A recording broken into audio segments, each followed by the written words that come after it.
பாருங்க விவஸ் இது வந்து எந்த இடம்னு பார்த்தீங்கன்னா, உங்க திருச்சிக்கு பக்கத்தில அருகாமையில உள்ள ஒரு ஊர்ல இருக்கும் குருவாயூரப்பன் கோவில் தான். திருப்பதி போலவே பார்க்கறதுக்கு ரொம்ப அழகாவே இருக்கும். இயற்கை அம்சங்களோடு ஆ பல வண்ண பூக்கள், மரங்கள், செடிகள் அது மாரிலாம் இருக்கும். சிற்பங்களும் இருக்கும். சிலைகள் பார்த்தீங்கன்னா, அங்க யானை சிலை நின்று இருக்கும். வந்து பார்த்தீங்கன்னா பார்க்குறீங்க பார்த்தீங்களா?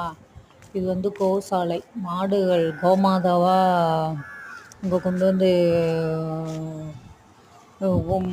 வேண்டுதல் வேண்டிக்கிட்டு விடுறது. அத பராமரிக்க சில பேர் பார்த்தீங்கன்னா, அத அப்படியே தத்தெடுத்து பராமரிக்கிற செலவும் அவங்களே ஏத்துப்பாங்க. அது ரொம்பவே நல்லது. கோவுக்கு வந்து எந்த ஒரு இது நம்ம செய்தாலும் அது நம்மளுக்கு வந்து தலைமுறை தலைமுறைக்கே வந்து பார்த்திங்கன்னா நன்மையவே தரும் அப்படிங்கிறது ஐதீகம். அப்படி முடியாதவங்க கோக்கு எதோ வாங்கி கொண்டு வாழைப்பழம், கரும்பு இது மாதிரி கூட ஏதாவது வாங்கி தரலாம் நம்மளால் முடிந்தது. இல்லை அப்படின்னா ஏதாவது பணமாக கொடுத்தா கூட அவங்க இது பண்ணிக்குவாங்க. இல்லை கோவிலுக்கு போயிட்டு ஒரு நாள் அங்கே வந்து யாருமே எதுவுமே நம்மளை கம்பல் பண்ணது கிடையாது. அப்படியே பார்த்திங்கன்னா ரொம்பவே அமைதியாக இருக்கும்.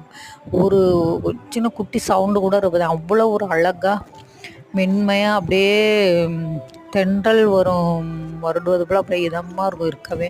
மனதும் பார்த்திங்கன்னா ரொம்பவே அமைதியாக மகிழ்ச்சியாகவும் இருக்கும். அதை பார்க்கும்போதே பார்த்தீங்களா விவர்ஸ் அப்படியே இந்த செடிகள் பாருங்கள் இவ்வளோ அழகாக அப்படியே வரிசையாக அப்படியே அழகாக இருக்கும். அதை பராமரிக்கிறதுக்கும் ஒரு ஆள் வச்சுருக்காங்க. அவன் பார்த்திங்கன்னா தண்ணி விட்டு அதை அழகாக பராமரிச்சுட்டு வருவாங்க.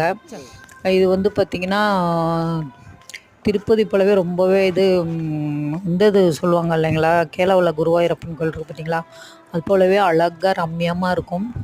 அதே மாதிரி பார்த்திங்கன்னா அங்கே இந்த கோவிலில் வந்து ஒரு சிறப்பு என்னென்னு பார்த்திங்கன்னா, அன்னதானம் போனவங்க நம்ம வயிறு நிறைய வேணுங்கிறத நம்மளே வேணுங்கிறத போய் வாங்கி சாப்பிட்டுக்கலாம்.